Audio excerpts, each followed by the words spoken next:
পাঞ্জাবের কাছে লজ্জাজনকভাবে হারের পর কলকাতার অধিনায়ক অজিঙ্ক্য রাহানে সকলের সামনে কেঁদে ফেলেন এবং শ্রেয়স আয়ার এবং দলের কিছু প্লেয়ারকে নিয়ে এমন কিছু কথা বললেন যা শুনলে আপনিও অবাক হয়ে যাবেন। তার সাথে তিনি এটাও জানিয়ে দিলেন পরের ম্যাচে কোন প্লেয়ারদের তিনি বাদ দেবেন। দেখাবো তিনি আজকের ম্যাচে হেরে যাওয়ার পর কি বললেন। তবে তার আগে শ্রেয়স আয়ার এবং অধিনায়ক অজিঙ্ক্য রাহানের মধ্যে সবচেয়ে সেরা অধিনায়ক আপনি কাকে মনে করছেন কমেন্টে অবশ্যই জানান। যদি আজকের ম্যাচের কথা বলি তাহলে প্রথমে টস জিতে ব্যাটিং করার সিদ্ধান্ত নেয় পাঞ্জাবের অধিনায়ক শ্রেয়স আয়ার। তারপরেই কলকাতার বোলাররা আজ দুর্দান্ত পারফরমেন্স দেখিয়েছে, যেখানে পাঞ্জাবকে তুলতে দেয় মাত্র 111 রান। কলকাতার প্লেয়াররা যেমনভাবে ভেবেছিল যে তারা এই ম্যাচটা সহজেই জয় করে নেবে, কিন্তু কাজটা মোটেই এতটা সহজ ছিল না।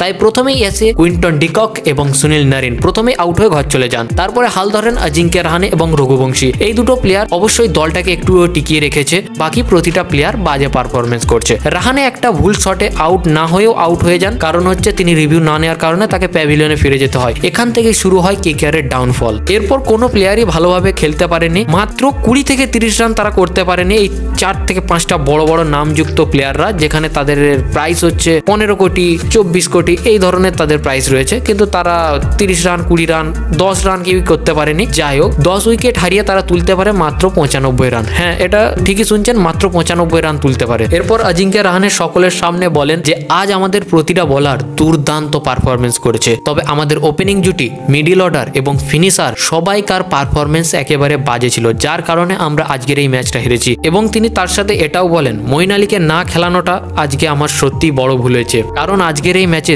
প্রতিটা দলের স্পিনাররা প্রচুর পরিমাণে উইকেট পেয়েছেন, হোক সেটা বরুণ চক্রবর্তী, হোক সেটা ম্যাক্সওয়েল, হোক সেটা যুজবেন্দ্র চাহাল, হোক সেটা সুনীল নারিন। তাছাড়া সবার শেষে তিনি এটা বলেন শ্রেয়স আয়ার একজন অসাধারণ অধিনায়ক, তার অধিনায়কত্বের কৌশল রয়েছে। আগে আমাদের জানা উচিত ছিল যে শ্রেয়স আয়ার এই দলের সাথে অনেক বছর কাটিয়ে গেছেন, তাই দলের সমস্ত কিছু তিনি জানেন। বন্ধুরা, আজকের ম্যাচে কলকাতার এই হারের পিছনে সবচেয়ে বড় কারণ এবং কার জন্য কলকাতা দল আজকে হারলো, আপনার কি মতামত অবশ্যই কমেন্টে জানান।